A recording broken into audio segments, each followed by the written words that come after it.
Toplofty Lounge. We're in for a smooth show for you today. Oh yeah, baby. In 20, 19, 18, 17, 16, 15, baby. Yeah, here we go. In 11, 10, 9. Oh yeah, baby. Here we come. 5, 4, 3, 2, 1. And let's go. Hello, everyone. Welcome to the Toplofty Lounge. What episode is this? 41. Conversations for the Elevated. Welcome to all my fellow snobs. And remember, we are the home of the $1 million guarantee. Give us $1 million and we'll talk about anything you want. This week on the Toplofty Lounge, we're going to talk about some of the top science fiction shows over the last,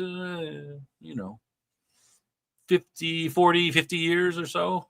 Just some of them, not all of them. There's tons of them. And we might make this a regular thing because there's like so many of them. But we're going to start with these ones and hey, see how it goes.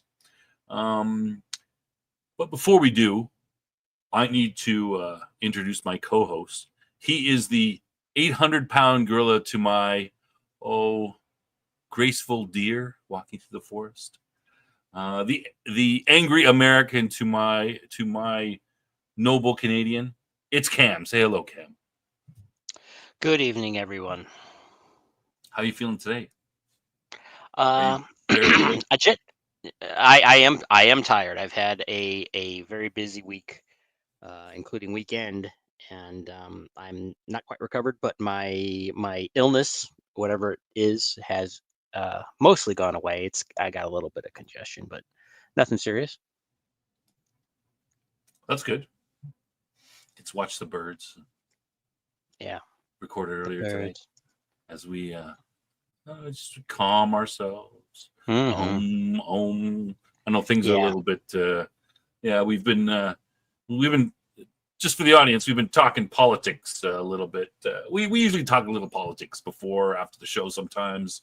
And we don't try not to talk to them on the show, but we are living in crazy times. I got to tell you.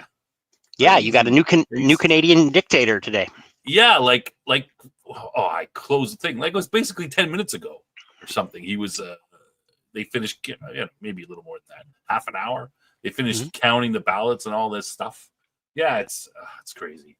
We're gonna have. I'm pretty sure we're gonna have an early election. There'll be probably one in April. Yeah, maybe mid to end April. That's when we only have. Think about the difference between us and you guys is that you guys have these huge 2-year campaigns. I mean, we call elections like 35 days later, boom, people vote. So we don't have that huge 2 years of talking about politics. Yeah, that may be. Well, I don't know. I'm sure that has some good parts to it. Yeah, that is. It is. It's over and done. You can go back to sleep and ignoring it. But before we get going, we should say hello to everyone in the chat. Weatherman's here. Who else? Just there to watch.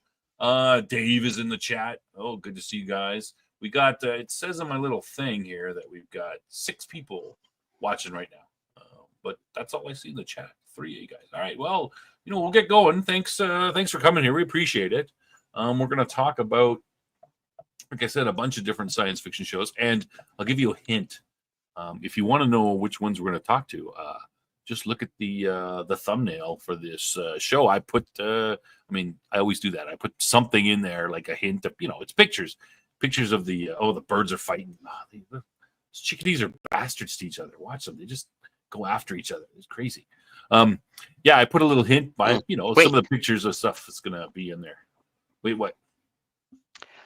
We didn't really talk about, usually we say, hey, what'd you do this week that's fun or something, Oh, you want me to ask you that?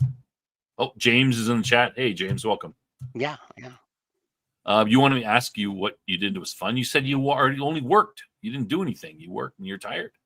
I said it was very busy, but you're very busy. Oh, well, okay. Okay. Well, don't ask me. Fine, that's fine. Oh, well, I was gonna. I'll ask you if you want. I mean, it's just he was kind of mean to me before the show, guys. So I was like, trying to get by this part real quick, But okay, Cam. Cam. I was uncharacteristically kind. You were for you. Oh, that's true for you. I mean, for everybody else. Well, I Um. told. Okay, Okay. Well, what we did you? weren't going to do a tool segment today, but I did have something to say. Oh, is that what you want to talk about? Your tool segment? Tools, Yeah. or Yeah. is there something else that Well, you no. happened this week? Okay. Come here. Well, okay. Well, let me ask. Okay, first of all, is there something that happened this week? Is it related to tools or something else? No. Why do you ask? Why would you ask such a question? I was just going to mention very briefly that last week we talked about the Veto Pro Pack buy one get one Right. sale, and I had ordered and I already got my item this week. It Came in came already. in Less just a than a couple week. days. Yeah, Less than a week. Well, that's pretty but good service. I gotta it say. is. But the free item didn't come yet. That's apparently going to take somewhat longer.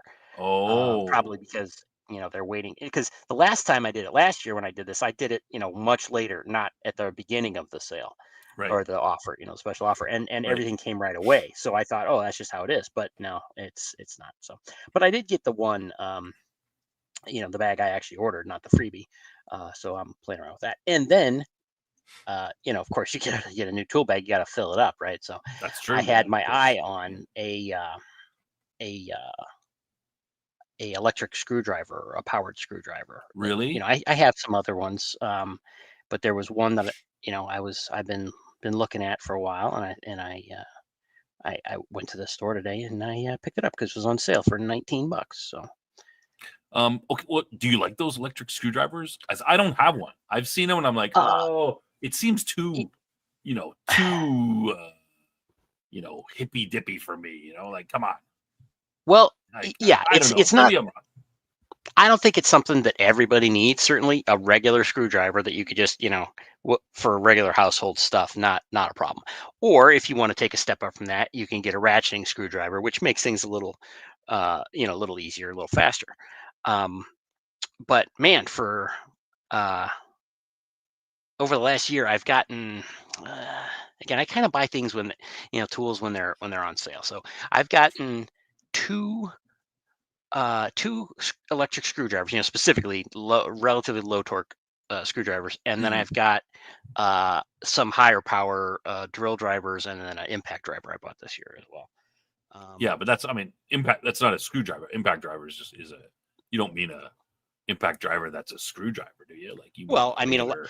here's the thing. It's again this bougie thing where a lot of guys use these for. I mean, okay, so brief story. I was building a firewood rack a year or so back, Mhm. and Firewood rack. All right. yeah, and for outdoors, where you want to keep your firewood dry and all that. Yeah, I mean, Um, okay. You guys. All right. I just just I just take a concrete block and I just put some 2x4s in it and stick. Anyway. okay, well, this is like a little shed, like Oh, you a shit. Oh, covered it and everything. yeah, Oh, that's so I'm okay. Well, I'm that's fancy. That's different. yeah. So anyway, it's I typically use a drill driver for things like that, driving screws into pressure treated A lumber and all that. regular power drill. Is that Yeah, what you mean? but Right? Yeah, yeah. yeah, exactly. That was kind of my go-to. But some of them they get they're a little tough to drive. So an impact driver really, you know. Uh, does a number on those things and works really well. So it's nice to have around to do that. It's pretty fast and everything. Yeah. But I don't have an impact driver. I've been looking. I've been like, but then I can't really justify. I'm like, oh, it'd be pretty cool to get one, but I don't well, have an electric screwdriver, and I always thought it was too like. I'm like, you just turn it normally. Like, I mean, you can't. I can't justify that. if it But was yeah, up to, if I were to, I guess this is turning into a tool time. If I was to cool make a segment. Yeah. recommendation, I would, yeah, I would say the first thing you want out of this category would be a good drill driver because it's good for heavier screw driving purposes and of course drilling. Whereas an Yeah. impact is you can use it for drilling, but it's not as it's more of a Bigger well for me bolts it's a and blunt stuff. You're instrument. putting Yeah, stuff in right, there. Yeah. exactly. You want to when you really want to put some power to it. Yeah. Which So is funny because that's probably what I mainly do when I'm having to like the things that I occasionally build. I should have okay, probably got one of those instead. But anyway. yeah. Well, I mean that might again if you're doing a lot of outdoor stuff or something. Excuse me, that might be good. But the third thing in the grouping probably would be the electric screwdriver because again they're pretty low power. It's just if you have to do a lot of uh, relatively long screws or something like that, relatively low torque. Yeah, and maybe in hard to reach places sometimes. Yeah, exactly. But I'll tell you what, I had I had an, I got it. It was a 2-piece set. It was a Dremel. You know what a Dremel tool is, right? Is it? I Yeah, assume they have it in Canada and everything as well, or it's by a different name. It's a rotary tool. Um, and I had this set that I got, I don't know, maybe going on 20 years or something, and it had it was the regular one, for cutting and all that stuff, but it came with uh, a a, a driver, a like a screwdriver basically. And that mhm, thing it was a champ, man. I have done so much work with that thing, because it's got relatively high torque. I've installed like metal roofing and such with this thing and everything. The really. only Yeah, it's awesome, and it still does work, but the battery only has so much capacity, and again, this is a 20-year-old battery at this point too. It's not replaceable. Yeah, So it doesn't last nearly as long as it used to. So I wish I could just replace that or get one that had interchangeable batteries, because that thing, for medium duty use, was really awesome. So I'm kind of buying these other ones, trying to you know get the same capabilities, maybe through a couple different tools. Anyway, so there you have it. yeah. Cinder block, folks. Yeah, you take a cinder block, you put it in. There's a certain way of putting them in, and it works pretty good. My neighbor does it. I haven't done it yet because I don't really need any more wood storage yet. I will need it. Just there to watch. Bought his lady friend an electric screwdriver. I don't think that's what Cam is talking about. I think it's something different. Yeah, the female chickadees can be vicious against each other, and they're scared of any other birds, so they run away. They are pretty nasty. Yeah, some of James is actually pointing out a very fair point that, yes, this doesn't have anything to do with Star Trek. Let's move on to the show. them. So, well, but what about? I had a thing that I wanted to talk about too. Oh, sorry. You know what I did yesterday? I put in the new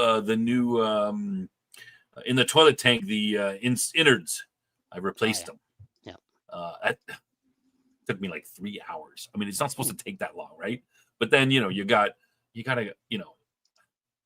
those things.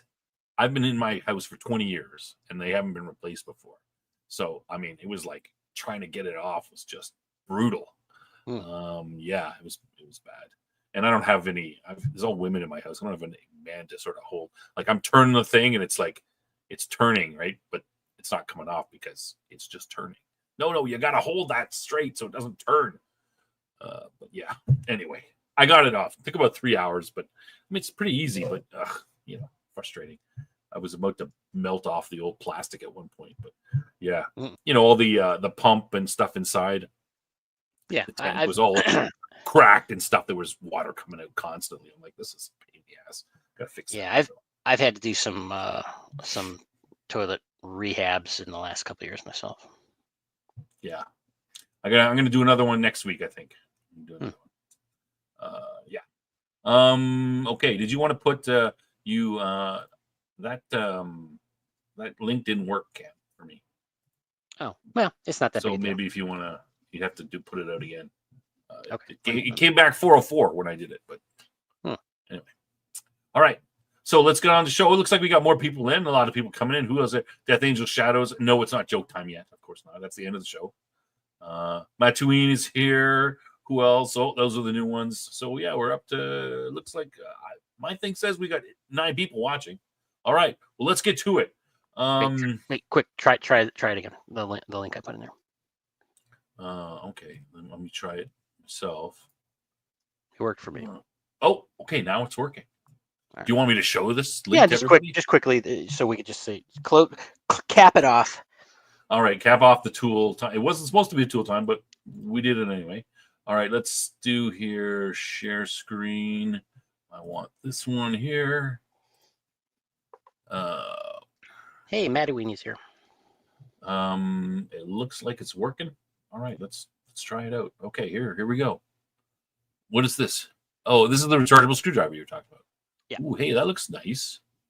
Yeah, for $19, I'm like, I'll $19. Try this thing out. Yeah. That's American. That's like 400 Canadian dollars or something.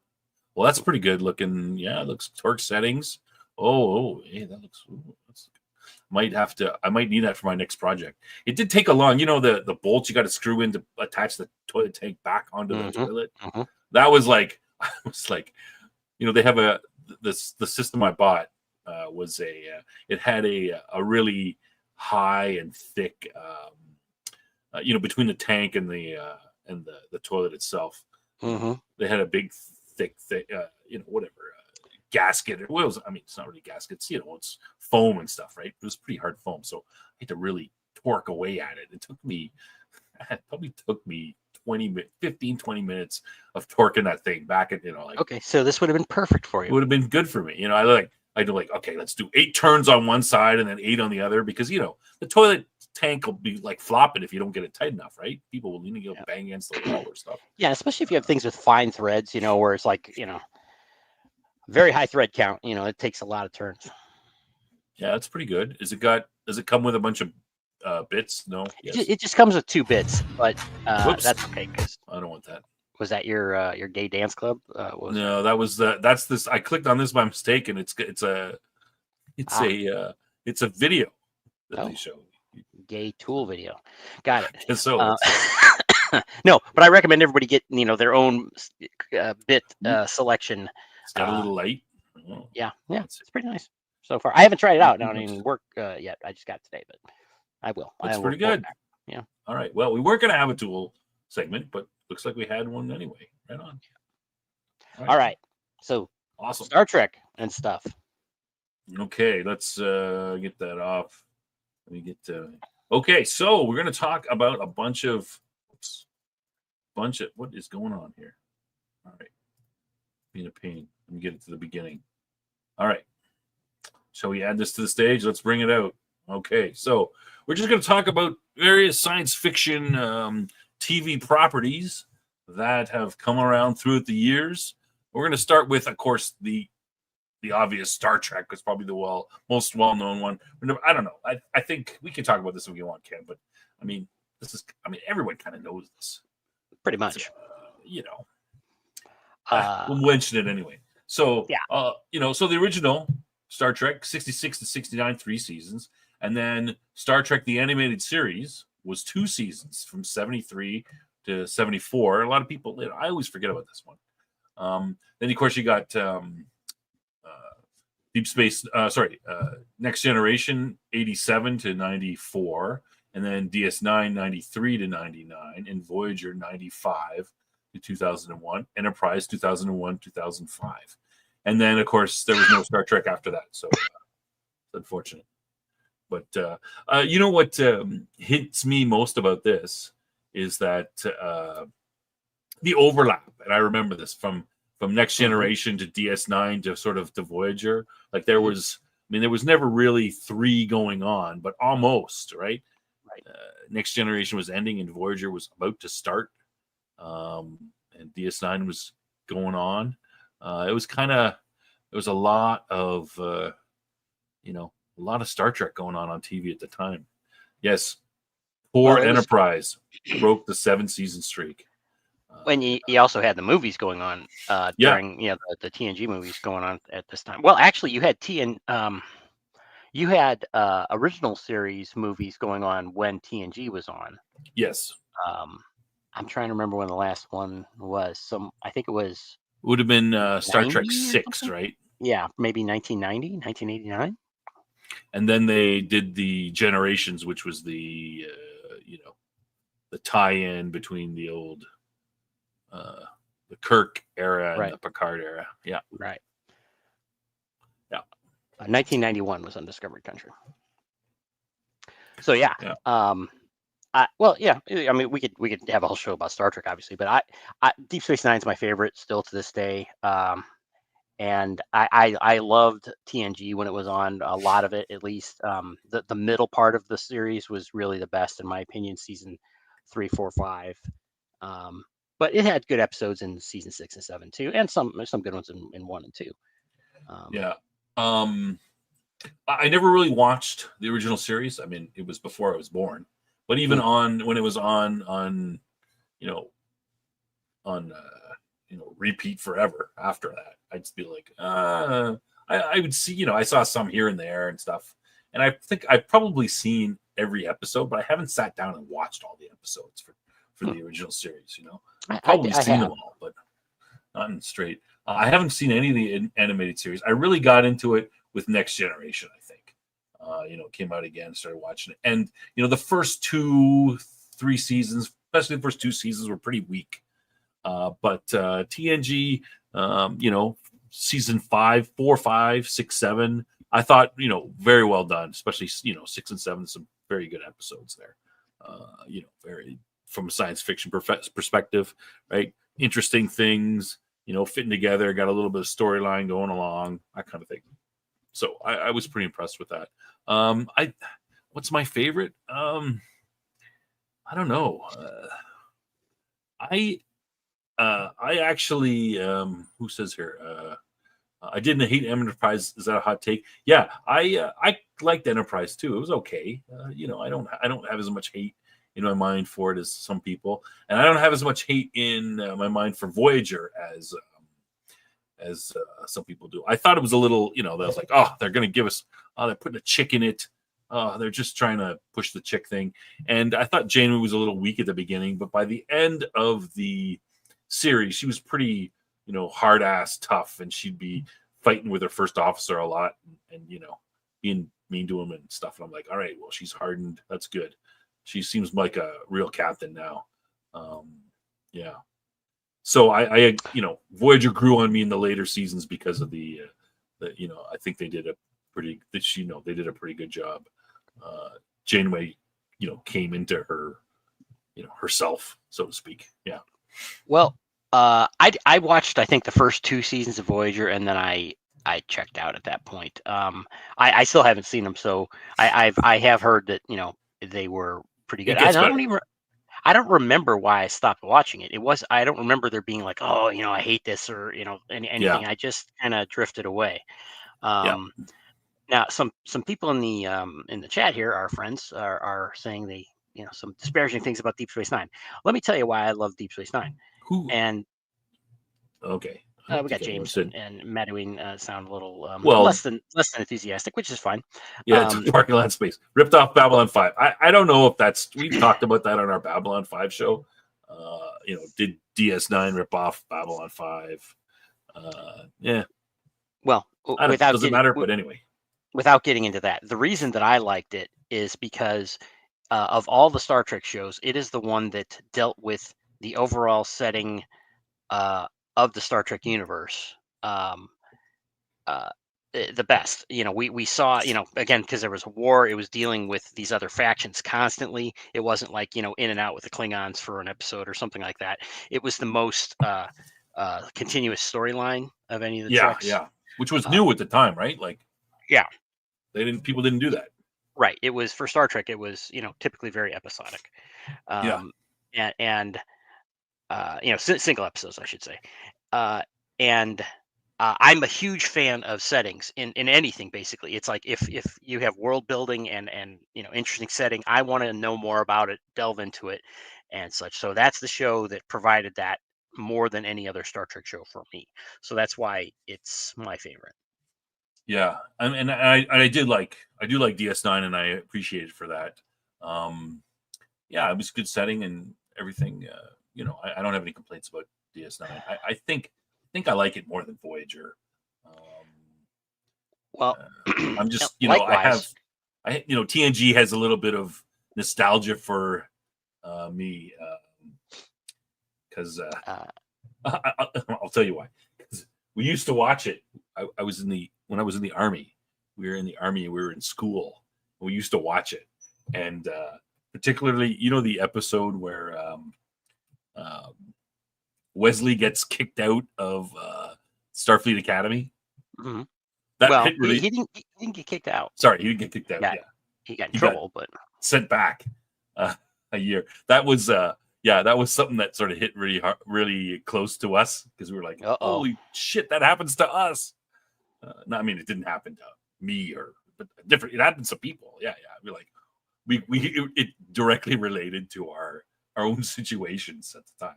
Holy, we're like, oh no, he's a yeah.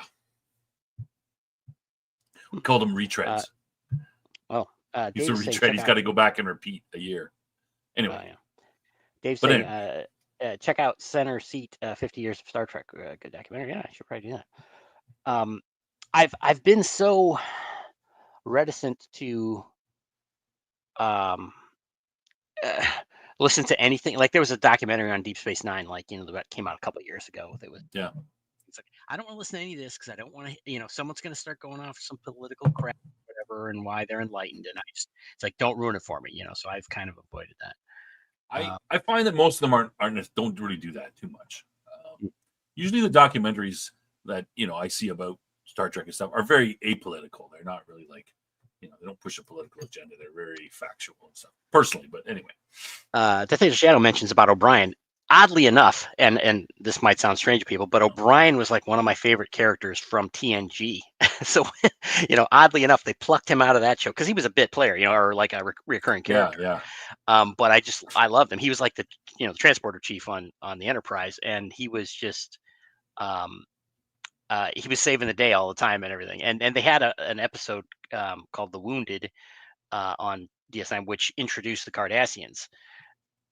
And it was kind of an O'Brien featured episode, and that one was really great. And then,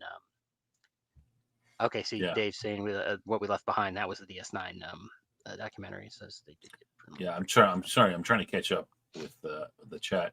Jamie got her teeth in the Year of Hell. I'd agree. Voyager was hit or miss depending on the episode. Some of the other episodes that later on were better. But yeah, I would agree with that. A little bit about the Xindi arc was strange. Enterprise never really got off. No, it just okay. They didn't know what they were doing. They just going all over the place. Come on.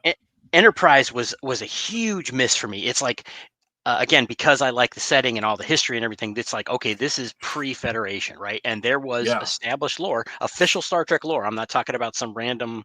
It was in their timeline, their official produced books and everything about the Earth Romulan War. And this goes way back. That's been established for since the original series. Yeah.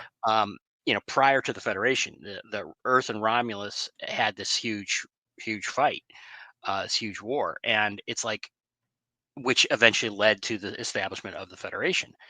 And it's like, it was basically written. It was all there for them to put on the screen. And somehow they said, no, let's do something completely different with this temporal Cold War BS. And time travel, always a weak garbage. Yeah, it was just the choices they made. I'm just like, they should have been like, okay, as Star Trek goes along, from Kirk, right? The captains get more, civilized and highfalutin, right? They're not sleeping with the green chick every week and, beating people up and going on missions. Bacala should have been like Kirk, but like ×2 at least, Super right? Kirk, yeah. He should have been Super Kirk. And then, Kirk's like, hey, this is how it's supposed to go. I'm not quite as good as that guy, but, and, then Picard's like, yeah, whatever. Yeah. Philosophy and his and his books, his art. They should have made him like I said, Super Kirk, and it would have been like hey, wow, this is like Star Trek, the original series, but on steroids. He's beating everybody up and grabbing the chicks and pinching their ass and everything. There were some good things in Enterprise, though. It wasn't horrible. Like I kind of enjoyed the stuff with the Andorians, and the Andorians were again a race that I always wanted to see more about. Yes, they were good. And of course, the guy playing him, what's his name? Jeffrey Coombs. Jeffrey Coombs. He's great. He was beautiful in that role, like awesome. Yeah, absolutely. That was he was I don't remember how many episodes he was on, but he was on it, a number of arcs. And it really, he started out as an adversary, and then he kind of, became an ally, and then a strong ally, specifically with Archer, Yeah, tweaking Archer every once in a while, calling him pink skin. It was good. It was well done. Yeah, it was. It was really good. And the Andorians are one of the founding races of the Federation. So they did touch on that, and they could have done more. But it was, they messed around for two solid years before they really, kind of And this is started India, bringing it like back. it's just time travel. Oh, big mistake. I mean, who wouldn't have liked to seen Super Kirk going around, beating people up, getting the girl, fighting Romulans. Come on, why not? Yep. Could have just done that, and everyone would be like happy. Oh well, okay. We didn't mean to talk about Star Trek. All right. I thought this was going to be the quickest part of the show. Okay, Star move on Trek then. is all right. Let's go on. All right, Doctor Who. No, skip it. Now, no, Garbage. no, Let's go. no. We're going to mention it. It's a big deal. Now, I'm not a big Doctor Who guy. Okay, so but let me just go real quick. So the classic era. I mean, starting in like the '60s. I didn't put the dates on there, but it's just it's interesting. They've got the classic era is all up to the seventh Doctor, and then I'm more aware of the revived era, which is Chris, David Tennant, Matt Smith. That's when I started really watching Doctor Who. I try to watch it a little later, but it's the 90s or the 80s, and you're watching something from like 1963 in black and white. It's not as it's hard to get into sometimes. So I know the revived era. So and of course up to the the 12th Doctor, Capaldi. Someone said in the chat, nothing after Capaldi exists, and I kind of lost. I should have watched the Capaldi era. I kind of lost interest after watching the first three guys. I probably should have watched more of it. I think I watched the first couple episodes of Capaldi, but then I fell off for whatever reason. And I have not seen Jodie Whittaker or the Gawat at all. I'm just not interested in seeing them at all. So yeah. Well, I used to watch it when, I don't know, in the 80s or whatever, when it was playing on PBS, so, and they kind of cycled through things. I think, I want to say it was probably Colin, I'm sorry, not Colin, Peter Davidson when I started watching it. It was, probably his time, or maybe Colin Baker's. But I saw a good amount of the third, fourth, fifth, sixth, and then I was watching solidly through Sylvester McCoy as a seventh Doctor. Then that's when it went off the air. Original run went off the air at least. Yeah, the first. Then, sorry, go ahead. Finish I was just going to say I picked up on the when it came out. The revised series. I don't know when was that? Early 2000s, I guess, or something. Yeah. With Eccleston. Eccleston, yeah. And I watched through Tennant, and then I got off at Matt Smith. And I know a lot of people liked him as a Doctor, but I just didn't have any interest. Yeah, I thought he was pretty good. Yeah, I haven't watched it since. Eccleston started in 2005. Okay. And I got up to sort of the start of Capaldi, and then I kind of lost a little.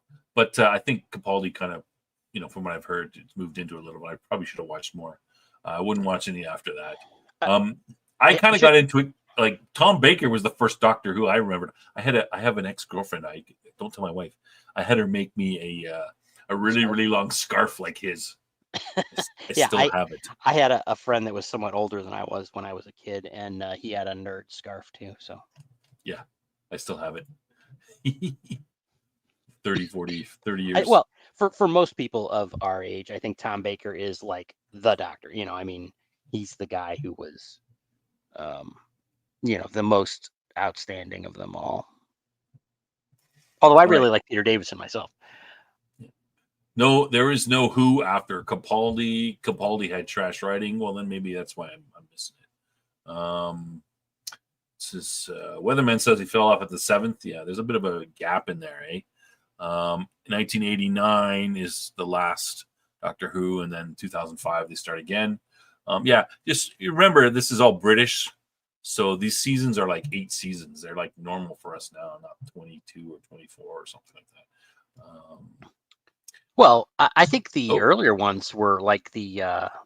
I don't think like the Tom Baker ones were short, like 8.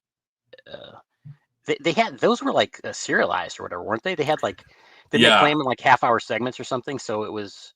Yeah, like it's a little weird, and going through it, I'm trying to figure out. They'd have a story and an arc, and there would be like a certain amount. I think they played it through the week, right? It was like what we would call an episode was really like a week's worth of short episodes, I think. Yeah. So I'm talking the old days. Yeah. So like, for example, like the first story is called, story number 1, and it's actually it's got 4 parts to it. There's a series title, and then there's an episode title, and there's 4 of them. But I think it's like a show that's cut into smaller pieces, I believe. Mm-hmm. But I'm not really sure about that. But yeah. Oh, there's some love for Tom Baker in the. I liked him too. Yeah. I didn't really like Eccleston, but I'm like maybe he kind of grew on me. I think he got a bit of a bad rap because he only did 1 season basically. Yeah. Anyway, it was good that we have. I wanted to mention. Anyway, who is a time travel show that takes place in the present? Question mark. Sort of. I like the one I saw one where they go forward in 5 trillion years or something like that, and everything's dark because all the stars in the universe have burnt out, and there's the galaxy is 5 trillion years. It's basically dead and dark. I'm like, how are these people not freezing to death? But anyway, yeah. All right. Let's move on. Doctor Who next. Oh, Battlestar Galactica. So the original, created by Glenn Larson, was 1 season, 1978, and then of course they had Battlestar Galactica 1980, which was another season. Just Galactica 1980. I think it was called Battlestar Galactica 1980. I believe You'd be wrong. Are you sure? Yep. All right. Maybe I'm wrong. It's known to happen on occasion.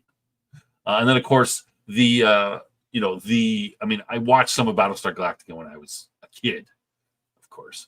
But I really got into the reimagined continuity by Ronald Moore. Oh, yeah. I watched the whole episodes. I'd have to think about it, but it might be my favorite or only acceptable reboot show that I actually liked. Yeah, I thought it was pretty good. I actually liked it. I know a lot of people were disappointed in it. At the end, they really didn't like the ending. But I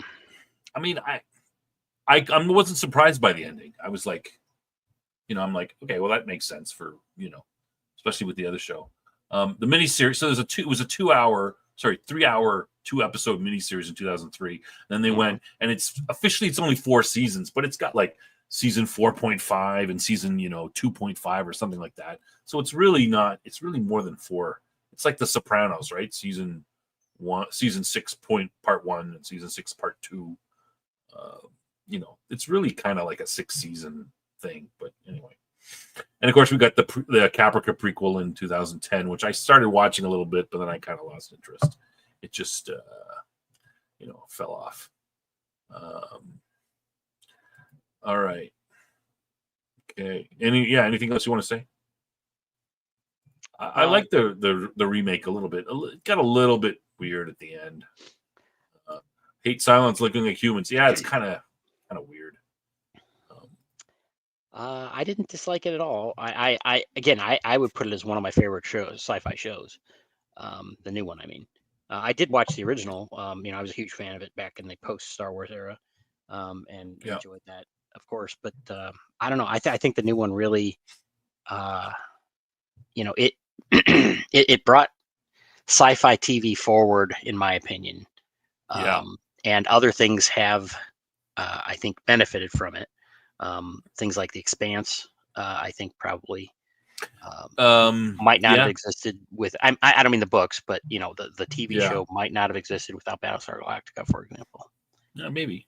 I think. I kind of agree with that about Galactica, and it did move from this whole episodic thing to an overarching storyline. With episodes, there was some questionable things that I thought they did in there, but overall it was good. And it's not really about the Cylons, right? It's a story about humanity, a dystopia where humanity has to fight for survival, and what will they do to fight for survival? What were the compromises and things that we'll do? And that's what it's really about. Well, see, I think Yeah, I think the first two episodes that came out right, of the regular series, one was called 33 and one was called Water. Those were, and those hit it out of the park for me. 33 was about basically, they're on the Yeah, run from the Cylons, and it was the basically 33 seconds or 33 no, minutes that they 33 keep. minutes. Yeah, they would Yeah, just they they would keep. find them, Yeah, and because they would jump, and then they would come in and they would attack, and it was just like this relentless thing. And everybody's strung out there.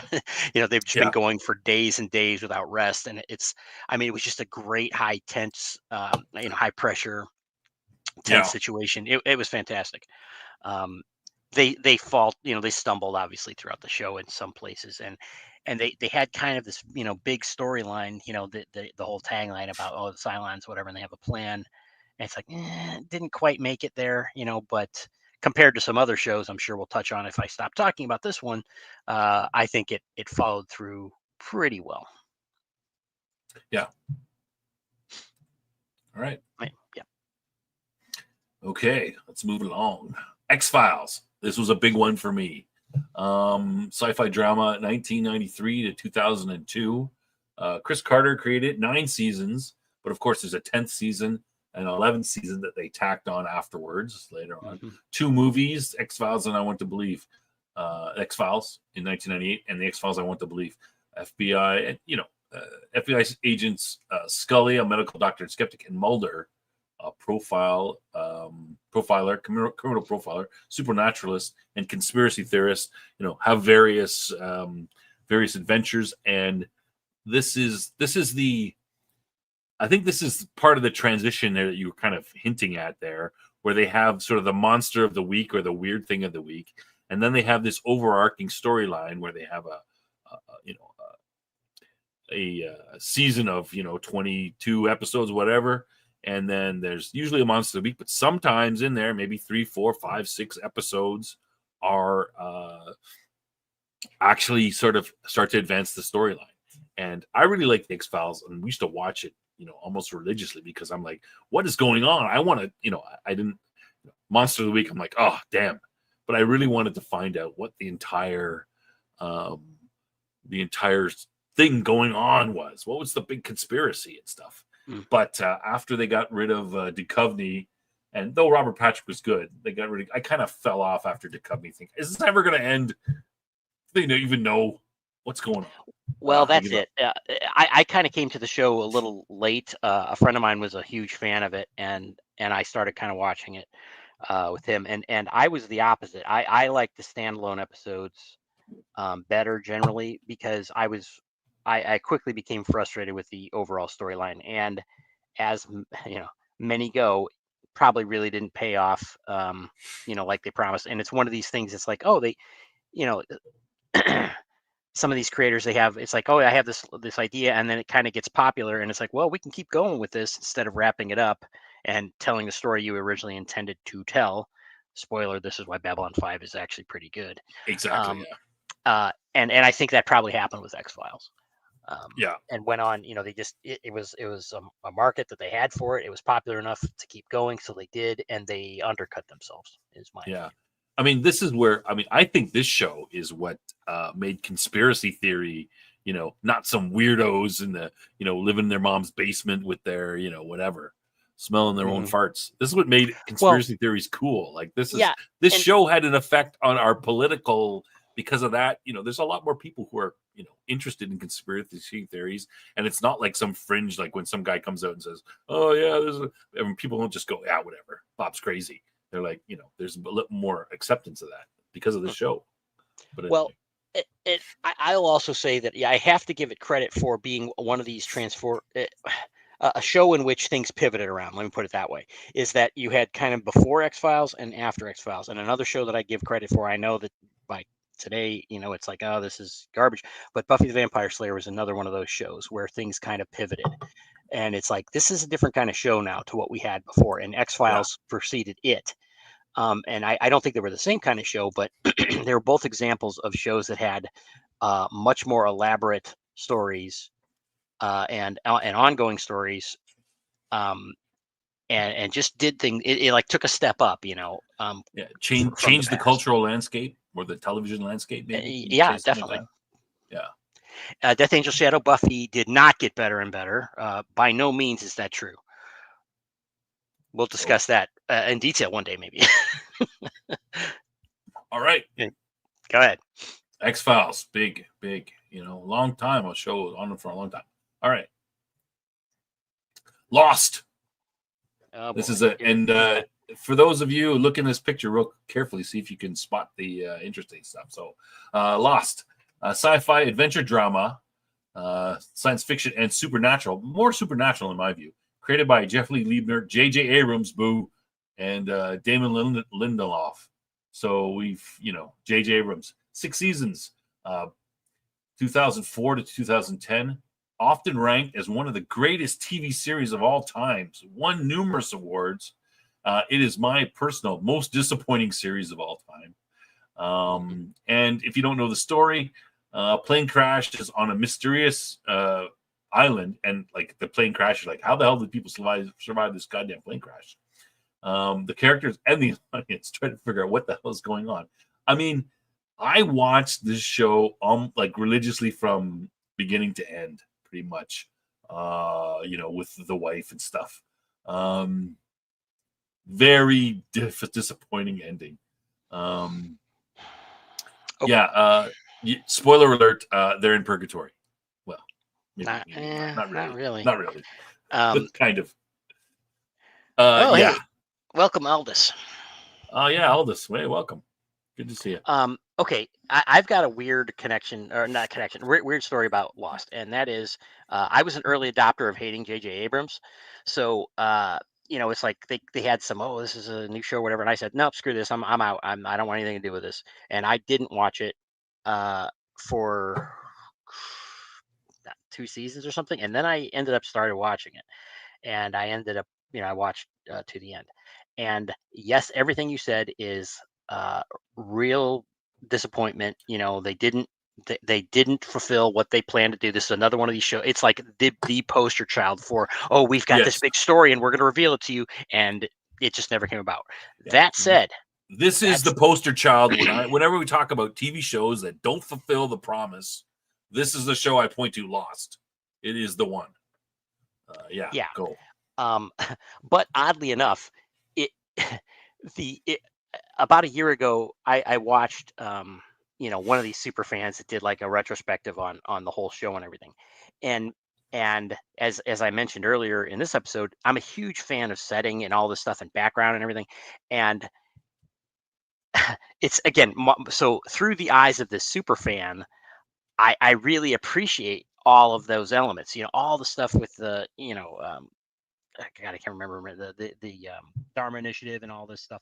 Yeah. Like it was so good in terms of setup. It's like this all of this, the stuff going into the past, and I mean, so many pieces there that could have made something great and didn't.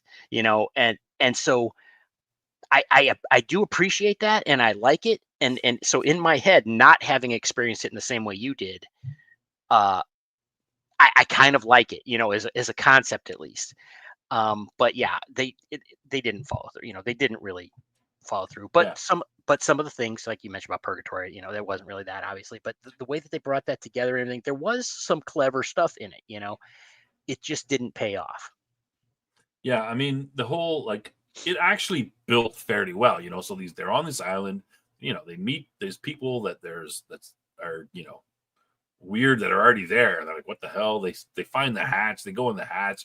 The hatch is just one part of this Dharma Initiative, which has got these little things over there. But that's been going on in the 70s or earlier, and it's fallen off. And then there's a whole conspiracy with people from that were there before the Dharma Initiative, and are more in tune with the island and see it more of a mystical thing.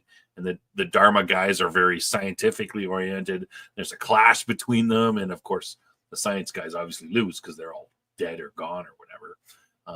But then there's different groups of the supernatural types. And what are they trying to do and stuff? I mean, the 6th season wasn't so bad. They started to pull, aim the threads and stuff. We find out, good and evil, who's the good guy and evil guy, but it didn't quite pay off. I mean, I agree about Yeah, that. and the whole thing with the with the Dharma Initiative again, it's like this advanced idea thing from like the past though, right? From our Yeah, past, yeah. and I just that whole concept, I absolutely love it. This retro kind of again, retrofuturism. I guess it is a form of retrofuturism, I suppose, because it's like they were doing all these things that were In the wild. 70s, which are, Yeah, exactly, and this but will now relate to it's. another show on your list here, I think, but. Um, Okay. So So does anybody recognize anybody in this picture? I recognize Delenn. Yeah. This, and you know what? I didn't even realize it was her until, and I was preparing for this show. Like, can you believe that? That's the French woman, what was her name? The French lady. That's Delenn from Babylon 5. Mira Furlan. Yep. Yeah. I'm like, I didn't even recognize her until, someone, I mean, reading through the stuff and I'm like, oh yeah, that's, yeah. Yeah, Excellent cast on direction. Aldous is right. It's like the writing just didn't do it. My sense of the writing is it's like, it's the whole, oh, damn it, we got renewed for another season. Now what are we gonna do? Right? Like that's the kind of Yeah, and writing that I see. James is right too. It's it's a setup, and that's what I do appreciate. The I love these the setups and all the groundwork that goes into these things and background and like I said setting, but it just didn't pay off. But this is the start of where people are like, oh yeah, JJ, mystery box man that never pays off. Look at this box; it's a mystery. Right. Oh, Like I said, I proudly was a JJ hater early on. Yeah. That thing just right. You're right. Aldous is always spot on. He is a scholar of story. All right, The Expanse. American Sci-Fi set a few hundred years in the future. Based on the novels by James S.A. Corey, there are 8 or 9 novels. 6 seasons, roughly, are the first 6 books. Humanity has colonized the solar system. There's a conflict between the United Nations of Earth, the Martian Congressional Republic, and the Outer Planets Alliance. It's kind of the 2 big superpowers, and then the sort of the third guy caught kind of in the middle. The story kind of focuses on James Holden, primarily in the crew of the Rocinante, and the outsized effect they have on various solar system affairs. There's a lot more than that. The first 3 seasons are about the protomolecule and how the protomolecule gets out, and then the protomolecule does its thing and makes. Sorry, hold on. I will take over talking about that. Sorry, there's a cat in my background and he's crying about something.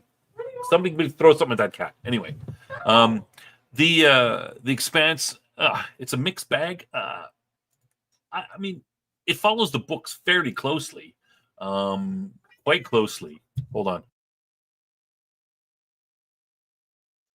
Okay, I only watched The Expanse for first 2 seasons, I think, and I can't say I loved it. Now, whether it got better or not, I can't say at all. I love the whole idea of of sci-fi set within the solar system, and the human expansion throughout the solar system. I love that as a setting idea. So it kind of is in that wheelhouse, but the show just I don't know. It didn't grab me. It might be something I would want to revisit at some point, but who knows? It might be good. It might have gotten better from my. Yeah, it's good. So did they end it, or is it over now? Or yeah, it's over. Okay, it's did over. they end it on a give it an ending, or did it just stop? It kind of. I mean, each of the books has an ending, and the books, each of the seasons roughly follow the books. Very roughly.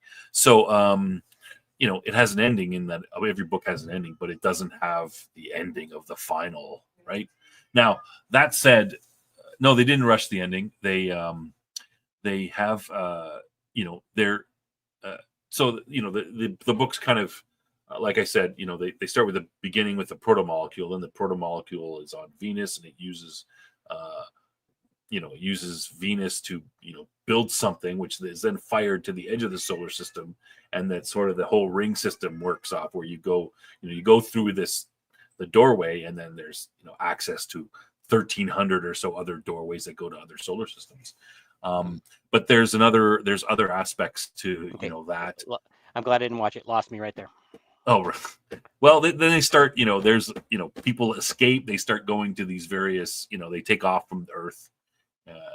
There's an attack on Earth, and Earth is basically, billions are killed. It's basically, the bad guys drop some stealth meteors on Earth and basically destroy it. And then the books 7 and 8 jump 30 years in the future.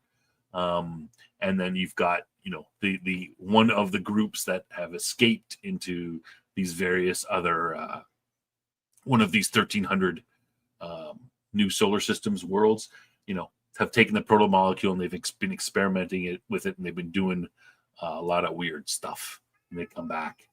And, it was, the last, then the story ends there, but,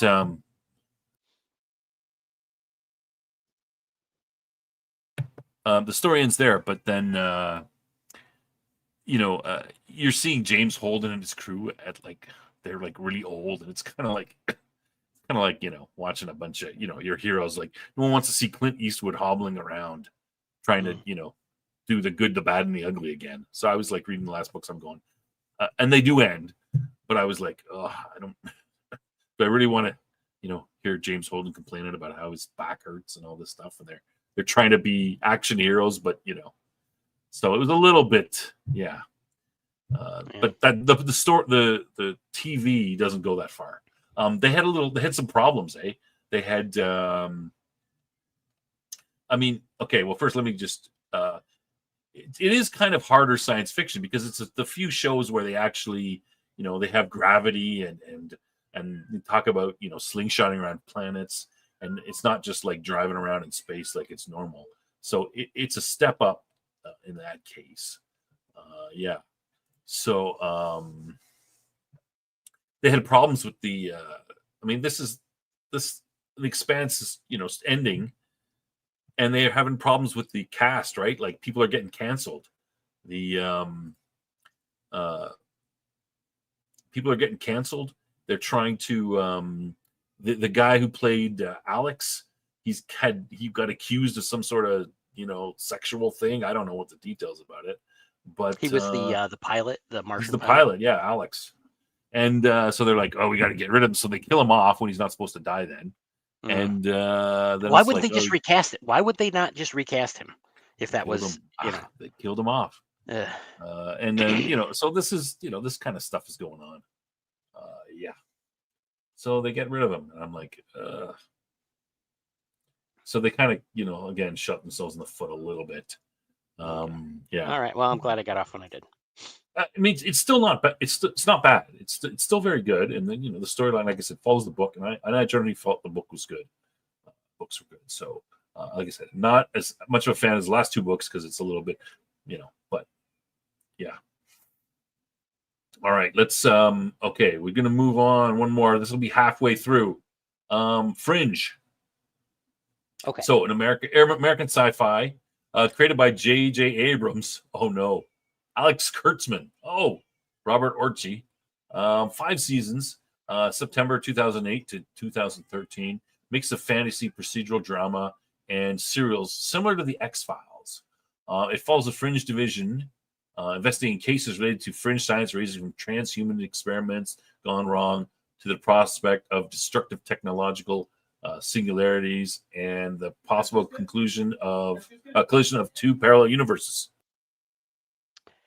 Yeah. Okay. So yeah, what do you think, Fringe? Okay, this is, as I recall, I watched this after it was.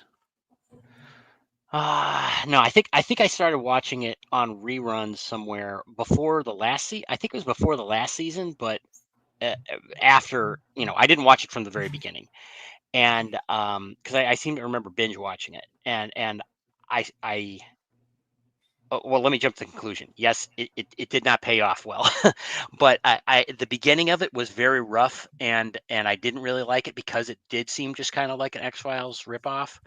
But then it kind of after maybe the first half dozen episodes or something, it started getting into the storyline, which was a continuing storyline for what it was. You said it went 5 seasons. Okay, so I guess I'd say that the from the middle of the first through like the third season or so, I really love this show. It the whole thing with the two worlds and everything that kind of slowly developed, and and had some surprises in there that I actually found surprising and interesting, and the mystery of it, and like uh, uh the cold the war, or essentially the Cold War going on between the two worlds and the parallels, and everything we discovered about Walter, and I mean it was just really good for I really loved it. I gotta say that middle part of the series I really really enjoyed. I liked it too. Like I'm looking at it, I'm like, what? J.J. Abrams and Kurtzman? Oh my god, why this Right. show must I don't remember it sucking that bad. Well, let's be I clear. JJ I thought it was Abrams pretty good. does JJ Abrams doesn't have anything to do with these shows. He kind of, it's like, oh, he puts his name on it, he has something at the beginning, and then he's gone. He's not I think doing so anything. too, yeah. But Alex Kurtzman, again, this guy's a disaster, and looking back. But I think Kurtzman had more to do with later. uh, He wasn't as big a name by this time. Kurtzman, right, I think he was, hit well, and also, well, whatever. It it worked for me. yeah, It was just like, bad robots all over Lost. That's yeah, yeah, and this was again, this is one of those things that had that element of like this past uh retro future stuff, because you had everything we found out about Walter, and then I forget what was Leonard Nimoy's character, his partner, basically, um, in like the 60s and 70s, and all this crazy stuff that they were doing. I mean, I just, for whatever whatever it is that hooks me, like super science of the past, kind of yeah, idea. Um, which is maybe why I might even watch the Fantastic Four movie that comes out. We'll see. yeah. I might. Um, I was, I remember this. It's been a while since I've seen it. Quite a while. I remember it fondly. Like, I'm looking back. I'm going, Abrams and Kurtzman were in it. Oh my god, it must have, like I said, it must have sucked. yeah, But no, it was reasonably good. I only remember 4 seasons. I thought it was, when I first started doing this, I'm like, isn't this 4 seasons? Well, 5? Oh, okay. But okay. not a bad TV show. I'd recommend it to people to check it out. The setup with the characters, you've got Joshua Jackson's character. What the heck is, I can't even remember his name. Um, and the main, God, I can't remember. I can't remember also. Who played Walter? It was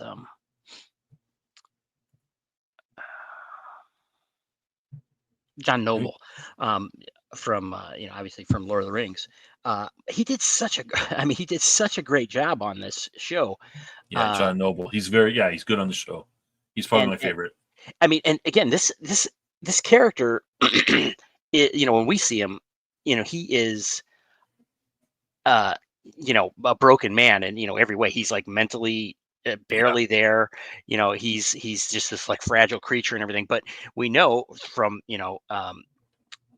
his son, Peter, is, this guy is a monster.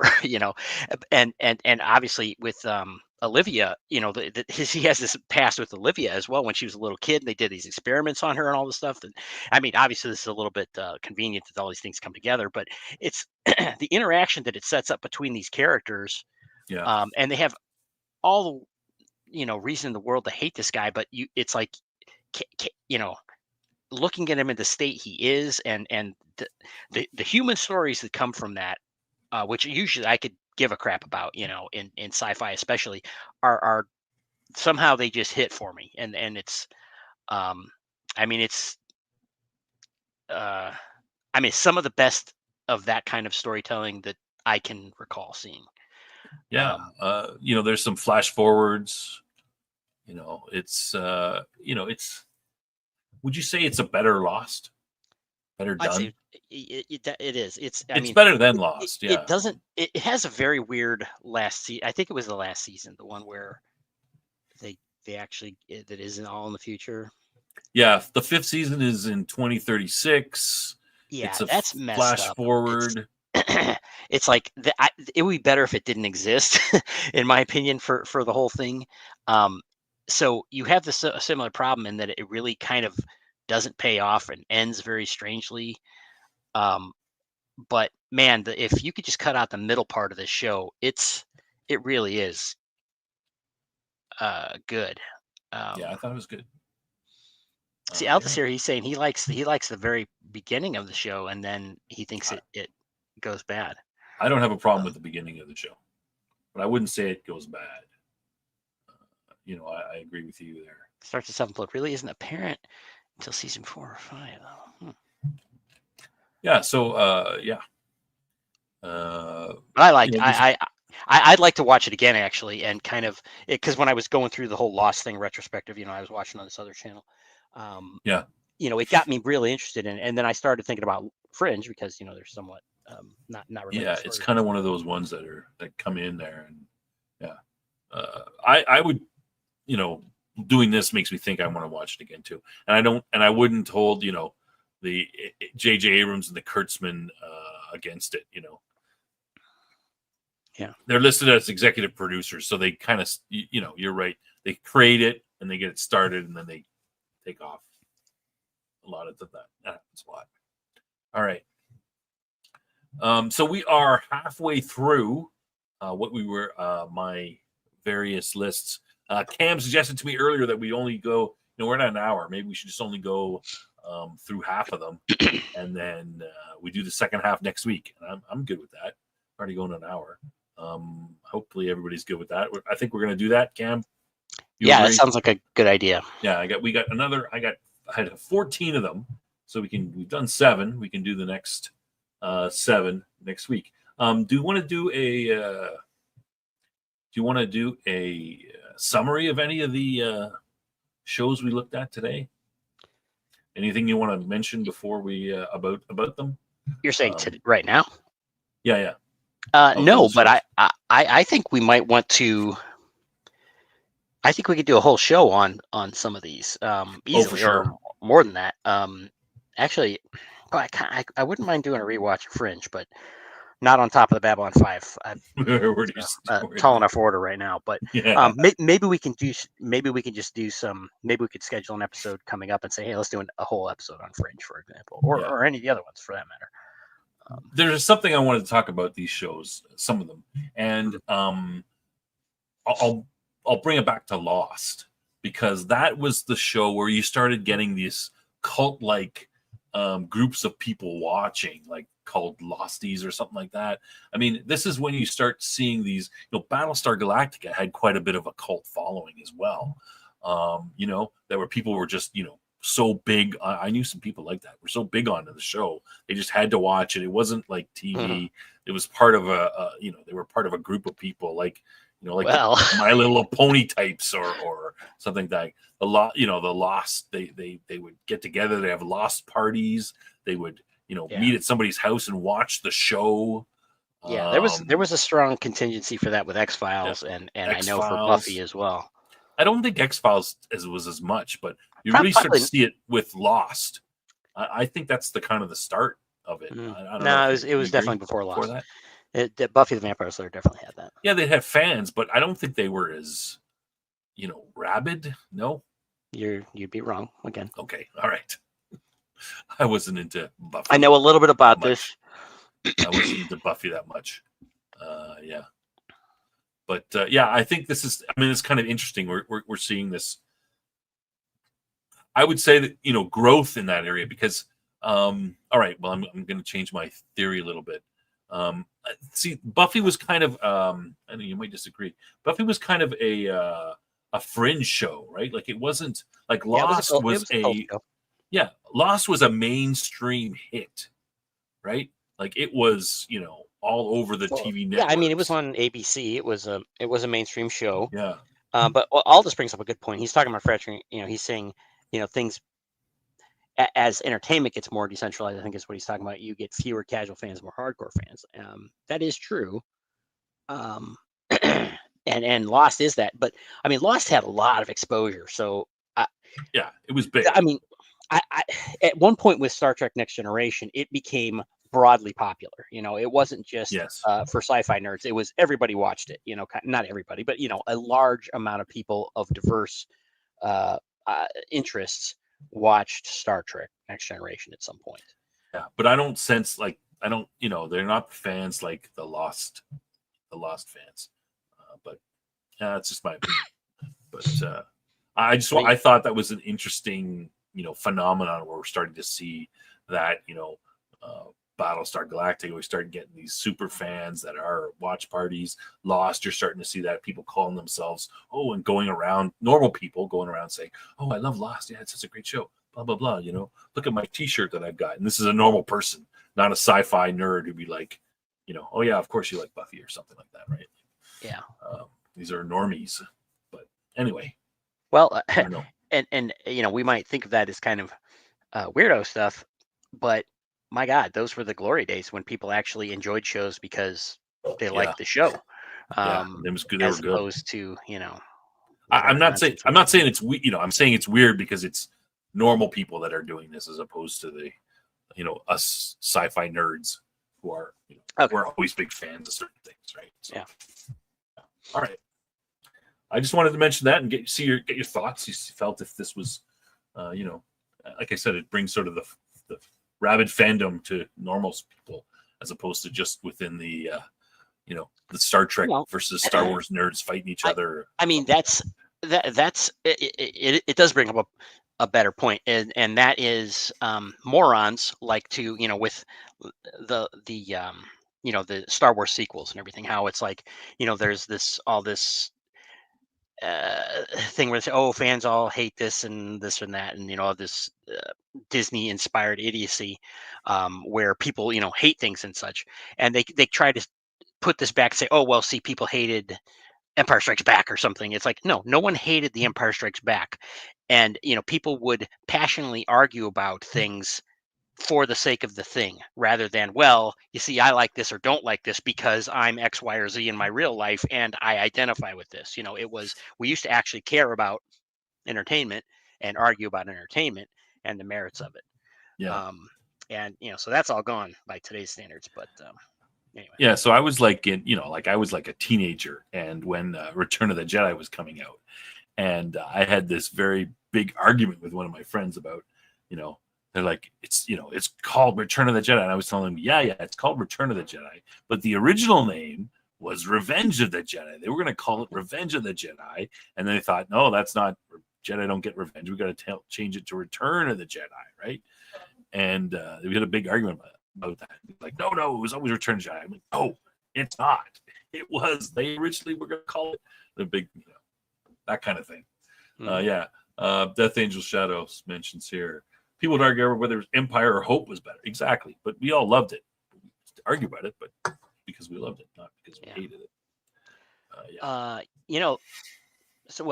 First of all, thanks to everyone for coming and participating. This shoestring idea here turned out to be a fun time, and thanks to everyone in the chat who threw out good opinions and and interesting points to talk about. So love it. Cam didn't, he didn't like this topic. He thought it was going to suck. Well, I don't like any of your topics. Ouch! Holy jeez! Right. I don't know what to say. Well, okay, get ready for more, because I was just going to talk about how Sci-Fi Snob has lost followers this week. So. That one person. Oh no! If any of you are not following, please consider this poor slob. Oh, I'm sorry, Snob. That's right, Snob. And Snob, following his channel, and maybe sharing. If you think that we're worth listening to. We were at 551, and we went down to 550. Oh, and Camel won't let me live it down until we got. So we need two more. If you look in your analytics, you will find that you were at 552 at one point. What? I didn't even notice. Okay, so if we could get 3 more up to 553, then Cam will get off my back. Should I announce the ones we're going to look at next week, Cam? Sure. I think Yeah. we should do Maybe. that. That should maybe get some interest. So we ended off on Fringe, right? So we're going to be doing next week. We're going to be looking at Firefly, Orphan Black, Counterpart, Quantum Leap, Humans, Stargate, and Babylon 5. We're just going to mention Babylon 5 at the very end because we got lots to say about that. And that takes us to a nice little segue into our Wednesday show, which is the Babylon 5 show. We've got a retrospective. We're going through all the episodes of Babylon 5. We are at, where are we at? Jeez. Episode 9 is coming up. Episode 9 is coming up, and that is Deathwalker. Mm-hmm. Deathwalker. I remember that one. That's a pretty good one. Yeah. So we've sorry, there's only one Quantum Leap. We're not looking at the one that just came out recently. That's garbage. The original Quantum Leap. We're not looking at the other one. No. Yeah. So I was saying Deathwalker coming up. We're looking at episode 9 from season 1 of Babylon 5. So if you like Babylon 5 or you just want to hear us talk about it, Death Angel Shadow is going to be on the show, and Jason will be here as usual. And again, if anybody in the audience is interested in coming in, you want to be a guest commentator, host, you want to come on live and talk about the episode with us, you're welcome to do it. Just, send me a DM from X or put a note in the comments with an email address or something, and I'll get back to you. And we'll have you on for an episode if that's what you want to do, talk about it. And it would be good. Gets a little bit of other voices in there if you want to. We like the audience participation. If you want to participate, you don't got to show your face, but you got to, we got to hear your voice. But other than that, all right. Anything else, Cam, before we end the show off? Do you have anything else? Nope. All done. All right. We didn't forget anything, did we? I think we got everything. We just, no, that's it. No. Okay. Wait. I think we did forget something. We forgot the joke. Oh, the joke. Of course. Let's go. Now, I have a special thing today. Just so you guys know, I got together a bunch of rejected jokes. I'm looking through the joke list. I'm trying to find good jokes. And I'm like, oh my God, these ones are horrible. So, you guys think that Cam thinks that the jokes are bad, but you should see what the rejected jokes are like. They're horrible. So let's talk about I have 2 jokes for today. And then I'm going to ask if you in the chat, if you want to hear some of the rejected jokes. Okay, Cam, how do Martians serve their food? Remember, this is the good joke. One of the good jokes. I don't know. How do Martians serve their food? On flying saucers. Get it? Because a saucer is like a dish you put like your tea on, and also a flying saucer is like what the Martians attack with. Yeah. No. Got it. Okay, why was the robot always getting into trouble at school? I don't know. Why is the robot ever always getting in trouble at school? Because it had a chip on its shoulder. Get a chip, you have a chip on your shoulder. It's like means that you're like arrogant or you're like mad at everybody. But a chip is like, robots have like computer chips in them, like computers and stuff. That's a good one. Okay. All right. Does anybody want to hear the rejected jokes? You guys say that these are bad jokes, but I got it. How many people you want to lose? All right, we'll do one and we'll see. Okay, this is just so you know what I'm working with. Why did the stormtrooper start working at a bakery? I don't know. Why did the stormtrooper start working at a bakery? Because he always had the dough. If he had the dough, why would he be working? I don't even get it. No, it's dumb. I don't even get it. This is a joke that I had. I'm like, here's a joke for you. No, that's horrible. Like, what the hell? Get out. Okay, how about this? How about this one? Why did the sci-fi writer bring a pen and paper to the beach? Why did the sci-fi writer bring a pen and paper to the beach? Because he wanted to write some sand scripts. Like what? What does that have to do with sci-fi? Nothing. I don't. I mean, is this AI? Okay, this one is pretty bad. We said one. Okay, one more. Why did the Martian go to the dentist? Why did the Martian go to the dentist? Because he had a bad case of asteroid breath. They're just putting words. Yeah, this is yeah, and then there's this one about. Please, everyone, exit in an orderly fashion now. One more. He's not stopping. No. One more, because I got to do this one, because this one is, when I'm going through jokes, like Cam left. Okay, all right, I can just do whatever I want now.